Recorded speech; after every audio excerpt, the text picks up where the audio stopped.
Okay, I hope the screen is.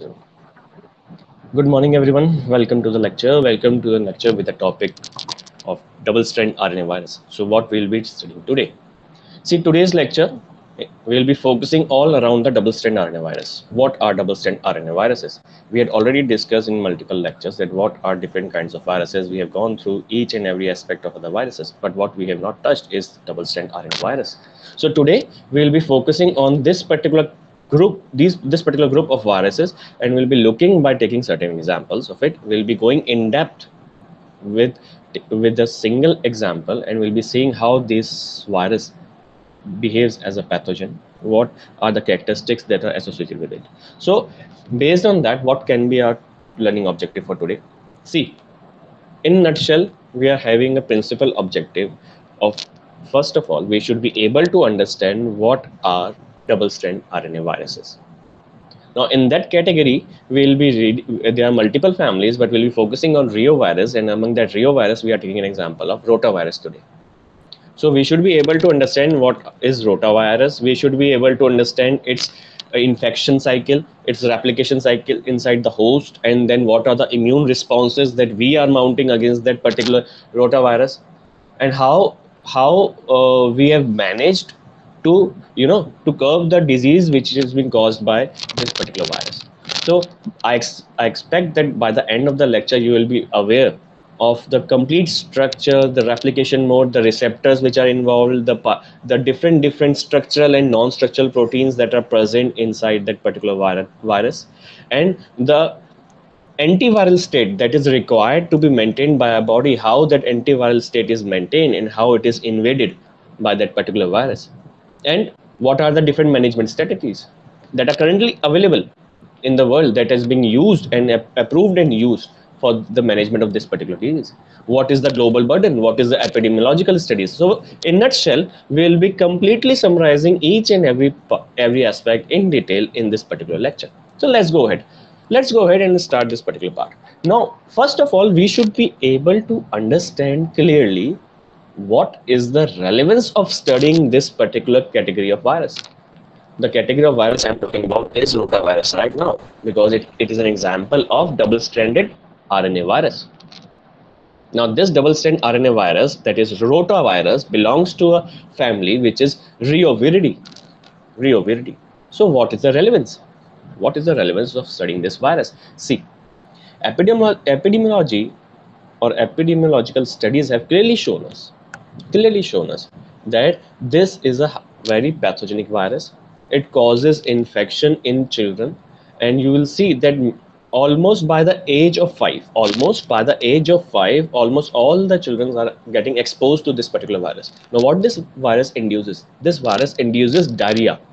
It induces gastroenteritis inside children.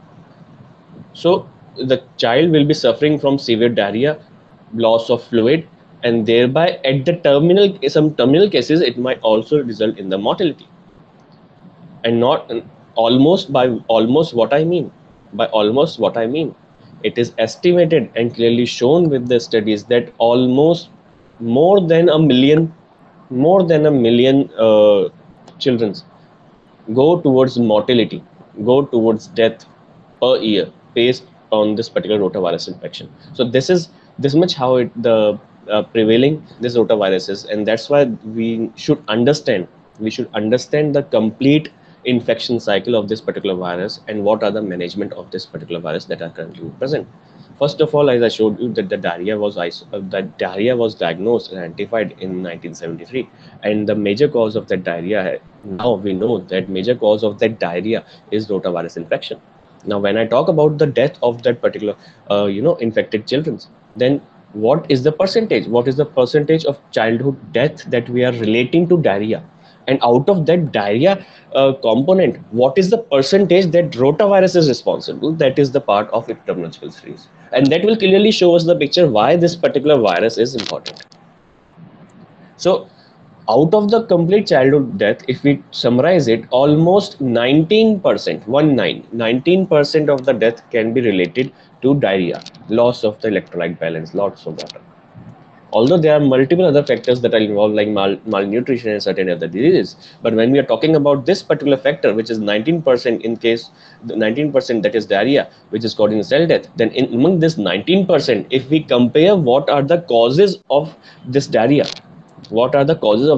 then you will be amazed to see that in developing countries and in the third world countries equivalently, 46% of those cases in children are arising because of this particular rotavirus infection. Although apart from this rotavirus, there are multiple other viruses like calci and adenoviruses that are being responsible for inducing diarrhea. But majority of the cases of the mortality, what we have seen, 46% cases are because of the rotavirus, and the associated death are much higher in developing countries because of the unhygienic conditions that have been is maintained.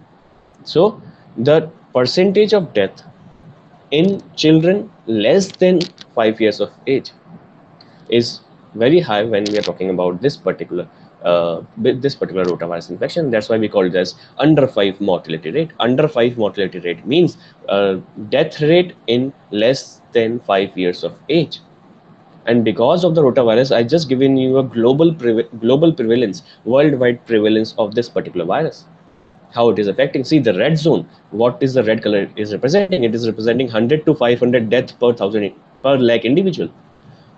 Maximum 500 deaths per lakh individual. Now that number is very high when we are talking about the Indian scenario. The population is very high. So this particular rate becomes again very high. This particular rate becomes again a very high scenario. So when we are talking about this, you can see in the red king, the African and the sub-Asian Asia Pacific continent is very much under high pressure of this mortality. So that's why this particular rotavirus becomes a very important candidate for us to study and for us to understand the targets that can be targeted for designing a putative therapy. Now let us talk about the structure. As is the case in the earlier lectures also, we should first understand the structure, then we should go to the genome, then one should go to the replication cycle, and after the replication cycle, the responsibility is to understand the immune responses, and then after immune responses, we should look at the clinical feature. That is the chronology of the slide, and there should be a chronology of the understanding that one should be taking from this particular lecture. Now, what is rotavirus structure? See, first of all, rota. What do you mean by the word rota? It is, in Latin terms, it represents a wheel. So when you observe this particular virus under electron microscope, it gives you a clear-cut representation of a wheel. That's why the name came as rotavirus. Now this rotavirus is belonging to family called as Reoviridae, which is again an RNA virus, a double-strand RNA virus containing family. And in that family, we are talking about a genus that we are calling a rotavirus. And in this genus, we have almost 10 different species that are being present. And the size of this particular rotavirus is around 60 to 80 nanometer in the diameter. Please remember that it's a naked virus. It does not contain any kind of envelope. When I'll go in depth with this particular structure part, you will see that there is no envelope, but the capsid itself is triple layered. It's triple layered. Now, when we're talking about rotavirus and we are comparing it and we are putting it in the category of human pathogen, we already know that the human pathogens are present in the 7 different groups, and this is in a group A pathogenic content. And the prevalent strains of this, there are multiple prevalent strains, but the 5 predominant strains are there, which are counting of more than 90% of the infections. So let's talk about the structural part of this particular virus. We should first of all understand the structure, how that structure is present three-dimensionally. What are the components of this structure? How many proteins are actually present in this virus? Because based on that proteins, we will be defining the genome, which will be coding this viral protein. Based on the surface which is present here, the wheel-like presentation is in front of you. Based on the presence of these protrusions, we will be defining how the attachment is going about. So let us look at the structure. Now see, in the left-hand panel, you can clearly see what kind of resemblance it is showing towards the wheel and how many different types of proteins are there. VP stands for viral protein, which comes under the category of structural proteins, and the NSPs are non-structural proteins that we'll be talking about. NSPs are the non-structural proteins that we'll be talking about. The first thing that you should remember is that the capsid which is surrounding the genomic content, is present in 3 layers. The 3 layers here are represented in the form of orange, blue, and gray. There are 3 layers of capsid and there is no envelope. And that is the unique part, that it contains triple layered capsid. Now, when we are talking about the capsid, the outermost layer is made up of VP4. The outermost layer is made up of capsid layer is made up of VP7, and this VP7 contains the protrusions in the form of spikes called as VP4. Then there is a middle capsid layer which is made up of VP6, viral protein 6, and the internal capsid layer is made up of viral protein 2. So you see, the internal 2, the middle 6, and the outer 7 are the 3 layers of the capsids which are present. And on the outer layer, the spikes which are coming out, I'm calling it as spikes because the protrusions that are coming out are made up of VP4 proteins. So that is how the structural part is going on. Then there are remaining proteins in the structural part called as VP1 and VP3 that also present VP1 and VP3. What is the function of VP1 and VP3? Apart from these 3 layers, what is the function of the other two remaining structural proteins? Both of them can act as an enzyme. Both of them are enzymes which are required for the replication of this particular process. Fine. So what in nutshell that we are talking about? First of all, the question comes, how many proteins are present in that particular compact structure? How many proteins? So how will you find out that how many proteins are present? It's very simple. You isolate the viral particle, you isolate the proteinaceous fraction from this virus particle, you remove the genomic content, you take out the complete protein extract from this particular viral particle. Take the extract, put it on SDS page, sodium hydroxyl sulfate page, put it on the page and observe the bands, and you will see this result. What is the result?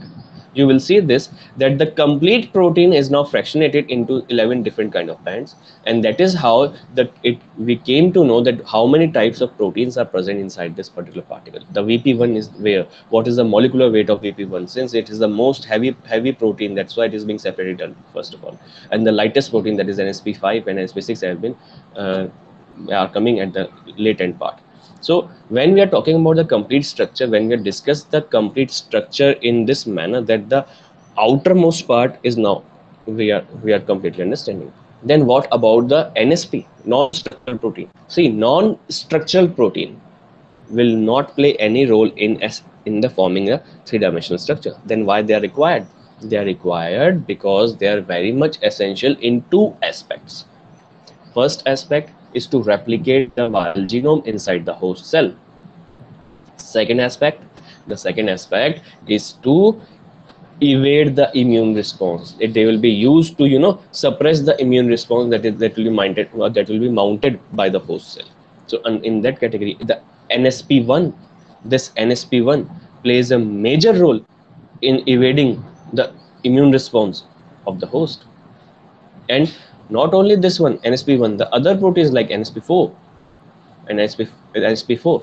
This NSP4 is actually the enterotoxin. It is actually the viral toxin that is released by the rotavirus in order to cause multiple effects on the cells, in order to cause the diarrhea, in order to cause that particular vomiting, associated vomiting, and release of water and electrolyte inside the intestine. So the enterotoxin or the viral toxin that we are talking about is NSP4, which is coded by this particular viral genome. So this is in nutshell the complete structure that we were discussing of this particular rotavirus. It contains multiple proteins. Almost 12 proteins are present in this particular virus, out of which there are two categories: structural proteins and non-structural proteins. So how many structural proteins are present? There are 6 structural proteins in this: VP1, 2, 3, 4, 6, and 7. There are 6 structural proteins, out of which it's very clear that VP2, VP6, and VP7 are capsid forming proteins, whereas VP4 is a protrusion which is coming out of the outermost capsid. Then VP1 and VP3 are present in the virion part, where they're performing the enzyme-like functions. And remaining are the non-structural proteins, which are responsible for their function in terms of replication and evading the immune responses. Now, with this notion, let us go ahead. What are the characters and transmission mode of this particular virus? when we're talking about the transmission mode, it is mainly, it can be propagated from person to person via fecal route, or where there's a poor hygiene, or the food and waterborne spread is also possible. But in terms of characteristic, how this transmission is possible, simply because this particular viral particle is very stable. It is very stable. It remains viable for weeks and months, even if disinfection is not there. If you have not maintained a proper hygienic condition, you have not routinely disinfected where the patient was kept, then this viral particle remains associated and viable on that surface for weeks and months, so that it can again cause that particular infection, or it can cause an infection in a healthy individual also. So this virus is very stable in the environment. Fine. And when we're talking about the disinfection, the disinfectant that is used are again should be very strong disinfectant, like Lysol or formalin or 95% ethanol. Routinely when we are using those disinfectants, then the contamination and the prevalence of this particular rotavirus particle on the surface can be removed. Fine. So let us talk about the genome of this particular virus. What is the rotaviral genome that we are talking about? What is the rotaviral genome that we are talking about? See, it's a very peculiar example. It's a very peculiar example. It contains double-strand RNA virus. It is a double-strand RNA virus, that is clear. Now, in that genome, there are 11 segments. It is a segmented linear double-strand RNA. It's a segmented linear double-strand RNA genome. Now, all those 11 segments which I have shown here are responsible for the formation of the different proteins, are responsible for the formation of 12 different proteins. So you see, it's a linear double-strand RNA molecule, correct? But it's a segmented linear double-strand RNA molecule which is present as a genome, and that's the peculiar part of rotavirus. So we have completely defined the different segments. Like segment 1 is responsible for VP1, which is a polymerase. Segment 2 is responsible for VP2. Segment 8 is responsible for NSP2. The enterotoxin is being secreted by segment 10. The immune evading response is being generated by segment 5. So what we have done, we have taken out the complete RNA genome. We have studied all the expressions of all the segments, and based on studying the expression of those segments, we came to know that what segment is coding for what protein. And that's what we have shown here. Now, apart from genome content, when we are talking about this is an RNA molecule, this is a double-strand RNA molecule, mind you, then how it will be replicating? This double-strand RNA molecule will contain one plus strand and other as minus strand. From this particular part, a mRNA will be synthesized. The viral mRNA, what we are talking about, the viral mRNA which is present, will contain 5' cap, will contain capping at the 5'. The methylated cap will be present at the 5' end, but the 3' end will not contain poly-A tail. What is happening inside the eukaryotes? In eukaryotes, a normal mRNA contains a 5' cap, methylguanosine cap, but at the 3' there is poly-A tail, which provides the stability to this mRNA. But when we are talking about this particular virus, how it is different, it does contain the cap, but at the 3' end there is no poly-A tail. So what is present at the 3' end? Instead of poly-A tail, what it contains, there are repeats of this particular sequence, consonant sequence, that is called as UGA-CC. UGA-CC. This sequence is present at the 3' end. This sequence is present in the 3' end. So when we are talking about this particular genome part, the genome size, the total genome, when we add up all these 11 segments comes to 11 equivalent to 18.5 kilobase pairs. 18.5 kilobase pairs. And the segment length can reach, the largest segment is of 3300 nucleotides, almost 3300 nucleotides, whereas the smallest segment is of 667 nucleotides. So this is how the range is coming. The cumulative, it is coming to your 18.5 kilobase pair region. So after studying the genome, let us focus on the replication mode. How exactly this particular virus is causing infection and how that infection cycle is mediated. As we have discussed for many viruses in the earlier cases, let's see. There is a virus. The complete virus comes in contact with the cell. It attaches after the attachment. So for attachment, there is a need for a receptor. What is the receptor of this particular virus? See, for ages, people have believed that sialic acid is the major receptor for this particular virus, and it is true. But it is true in the case of animals. Recent findings have clearly shown us that in humans, apart from not we are not talking about oxalic acid, but we should talk about HBG antigen receptor, human blood group receptor. And that receptor, HBG receptor, is responsible for the attachment of this particular virus inside humans. So once this virus attaches on the surface, it is internalized, endocytosed, and this endocytosis is mediated by the clathrin proteins which are present at the towards the cytoplasmic side. The vacuoles which are formed are called the endosomes which are formed are now early endosomes. They will be high flux of hydrogen ions. They will be changing the pH. Because of the change in the pH, the outermost capsid is now free, and it releases the viral particle.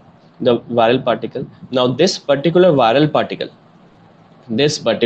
particle will extend the mRNA, and this mRNA, which is at 5 prime cap, will be utilized by the host ribosomes to synthesize the proteins. Now the mRNA is utilized by the host ribosome in synthesizing the proteins. What kind of proteins? All the structural and non-structural proteins like VP1, VP3, and the other proteins required for capsid, the VP4 that is required for surface, the non-structural proteins that are required for different functions. But once there is a formation of VP1, VP3, which are actually RNA dependent RNA polymerase, those proteins will be acting on this mRNA, the genomic content of this particular virus which is released now. This RNA, the genomic content RNA, will be acted upon by this polymerase, and they will start synthesizing the multiple copies. Of this particular RNA. Then after synthesizing the multiple copies, what will be happening? After synthesizing the multiple copies, what is happening? The structural proteins will come and the assembly will start. The structural proteins are now coming and the assembly is starting. This assembly is now started. So in this particular region, now what is happening? The complete particle, viral particle, the new particle assembly has started, and the initial coat and the middle layer coat are now started coming. So what is remaining? We are remaining with the outer coat, that is VP7.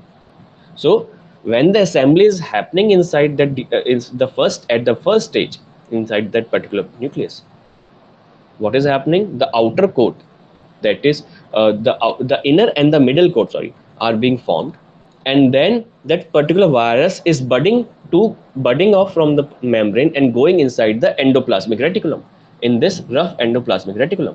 Now this rough endoplasmic reticulum, the last protein coat of VP7 is now being formed. Now it contains all the layer of capsid, but still it is not mature. It contains all the 3 layers of the capsid, but it is not mature. Why it is not mature? Because it does not contain the expression of VP4 protein, which is still embedded inside. This VP4 protein needs to come to outside. Then how it comes? See, when it is budding off and enters inside the rough endoplasmic reticulum, it brings an envelope around it. But we know it's a non-enveloped virus. Initially, there is a formation of envelope. Once the VP7 coat is being done, then they shed off the envelope.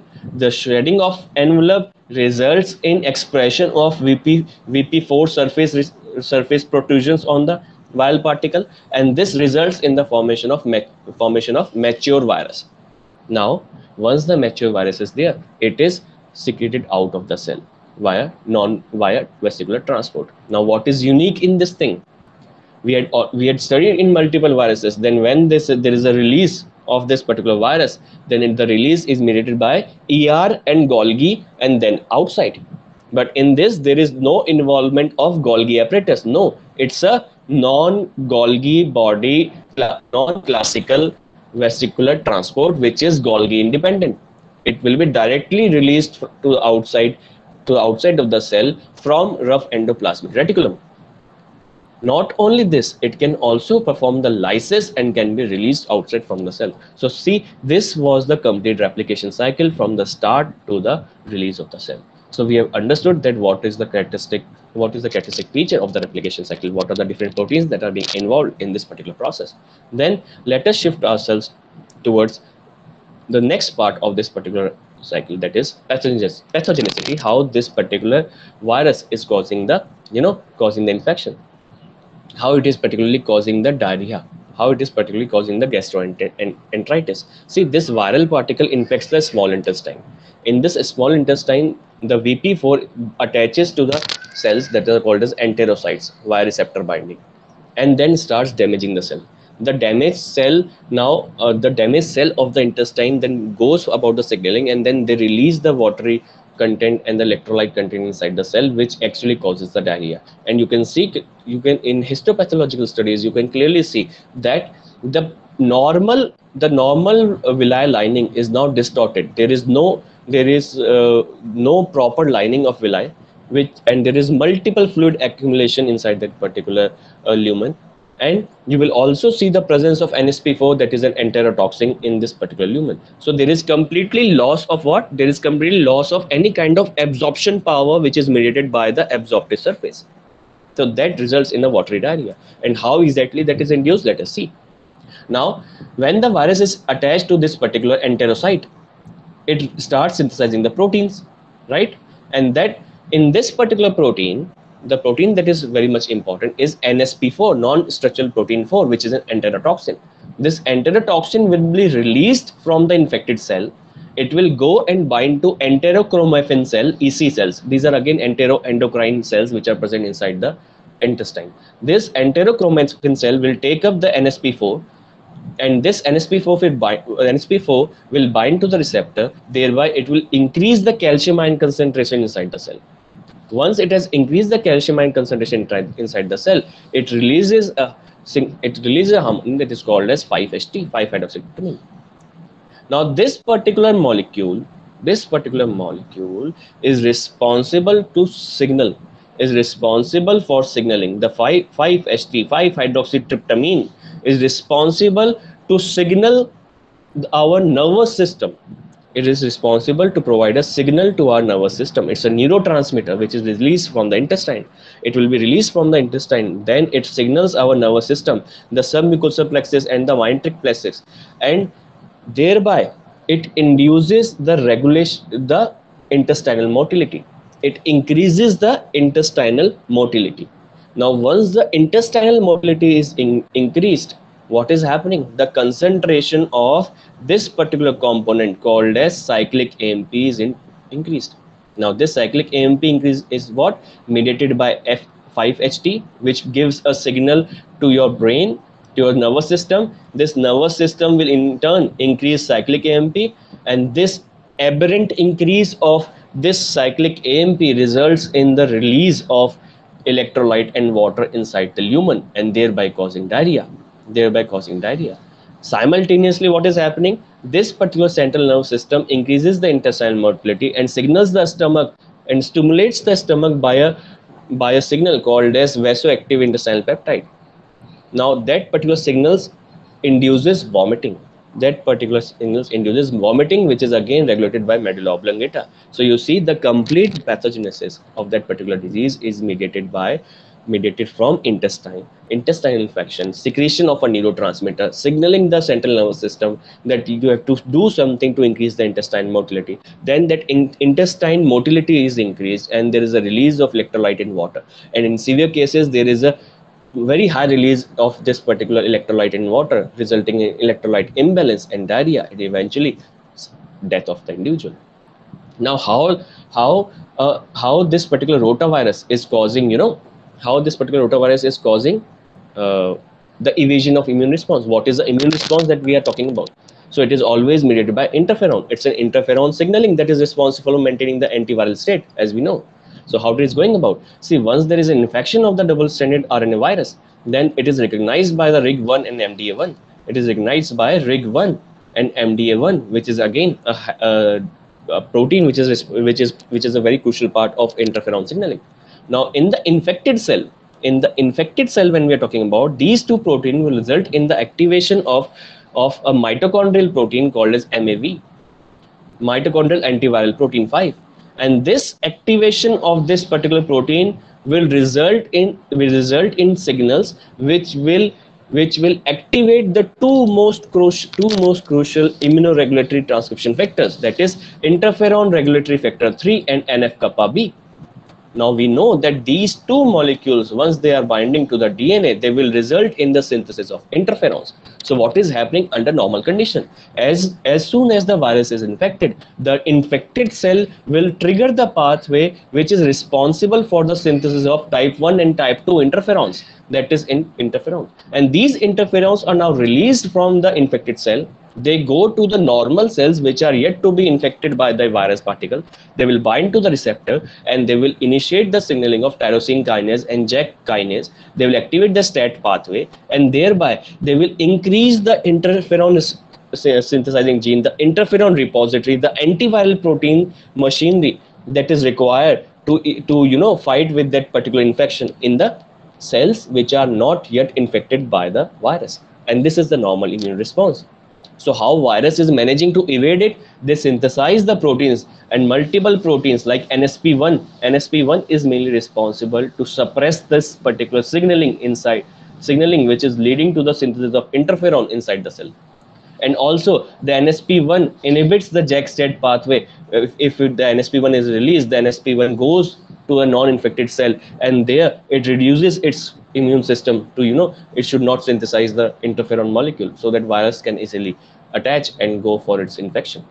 This is in a nutshell the summary how that particular virus is evoking the immune response and how it is managing to evade that particular immune response. Then this virus is also being related to autoimmunity. How? See, whenever there is an infection, this particular virus which is released, this mimics our self tissue antigen, and when it is presented by the antigen presenting cells, when it's the viral particle or the antigen is presented by MSC2 molecule on the surface, it activates the Th1 response. Now this TCR or Th cells, now they signal cytotoxic T lymphocytes which are now specific towards our antigen. Why? Because the actual antigen which was produced, it was mimicking us. So now what, by mistake, what is being done, by mistake this Th1 thought that this particular is a self antigen, and it activated the cell T cell lymphocytes or cytotoxic T cells which are specific towards self destruction, and this will lead to autoimmunity. And not even this, the bystander effects also leads to that particular activation. The activated antigen presenting cell will cause the secretion of cytokines which will increase the activation of cytotoxic T lymphocytes again, which are responsible for self tissue destruction.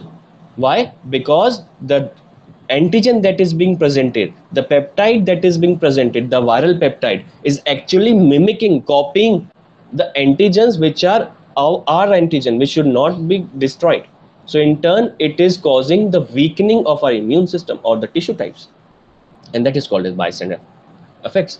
Now let's talk about the clinical features. The clinical features, again, the clinical manifestation is gastroenteritis. It is generally resolved within 3 to 7 days when they're taken care properly. If there is a replenishment of electrolytes in the water, it can be taken care. The first infection is all very severe, which can happen anytime after the age of 3 months. So there are multiple treatment regimes that are present, but the most important is vaccines. The most important in vaccines, and among the vaccines, the most prominent which I'd be talking about as a pride factor is from Indian clinics, the Bharat Biotech and Serum Institute of India. Both of them, the Rotavac and the Rotacil, or the Rotavac is wonderfully approved for the use, and it is being continuously used in the 10 different states in India, and it's giving very good results, which giving very good results actually. And then Rotacil is also approved from Serum Institute of India, which is being used as a live attenuated oral vaccine. These are live attenuated inactivated oral vaccines which are used for this particular rotavirus infection. So let's talk about and let's brush up what are the MCQs. What are the MCQs? The MCQs help us to summarize what we have read. Which of the following vaccines are used against rotavirus? Is it Rotavac, or is it the listed, or it is nothing? Then you have to read and go through this PPT and answer all these questions. Which industry is making rotavirus vaccine in India? Nearly all children are affected. By what age? Fine. Then how are rotavirus predominantly identified in clinical sample, whether it is electron microscopy, whether it is PCR, whether it is antibody test? Who invented the rotavirus vaccine actually? then you have to, based on your curiosity, you have to read all this part, you have to find out this particular answer to these particular questions, and then you have to completely, understand based on this MCQs, that what are the critical things that we should remember out of this lecture.